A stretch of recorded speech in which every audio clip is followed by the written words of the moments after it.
ఏం మాట్లాడాలి సార్? నాకర్థం కాదు. రాష్ట్రంలో ఇన్ని సమస్యలు, నిన్నగాక మొన్న ఆ కాపు సామాజిక వర్గ యువకుడి ఆహ్, అన్యాయంతో కూడినటువంటి చావు.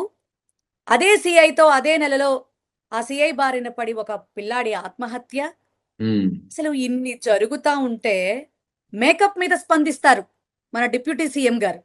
అవును. ఎంతైనా కళాకారుడు కాబట్టి మేకప్‌ని గౌరవిస్తున్నాడు. అందుకు చాలా సంతోషం. హ్మ్. కాదని మేమనట్లేదు. ఎందుకంటే మా రోజమ్మ కళాకారిణియే. అలాగే బాలయ్య బాబు కళాకారుడే. కాదని మేమనట్లే.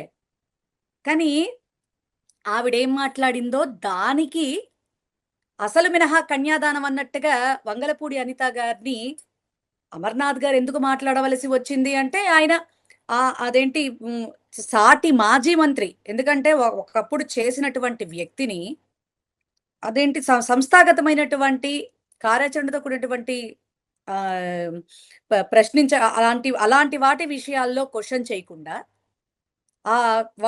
అతని యొక్క బాధ్యతల గురించి, ఆ టైంలో చేసినటువంటి విషయాల గురించి ప్రశ్నించకుండా, వాడు, వీడు అంటూ మాట్లాడటానికి ఆమెకేమవసరం?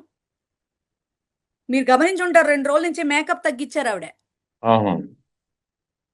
ఇది వాస్తవం. ఎందుకంటే లేడీస్‌గా ఓకే. మాకు కొంచెం తెలుస్తుంది గాబట్టి చెప్తా ఉన్నాను ఓకే. సార్ మామూలుగా.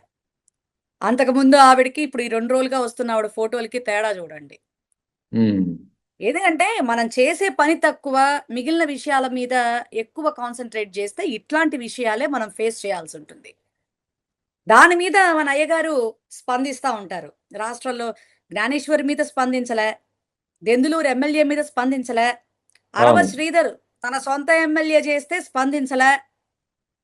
చంద్రబాబు నాయుడు గారికి కష్టం వస్తేనో, చంద్రబాబు నాయుడు గారి ఆధ్వర్యంలో ఎవరికి కష్టం వస్తేనో మాత్రమే ఆయనొచ్చి మాట్లాడతారు.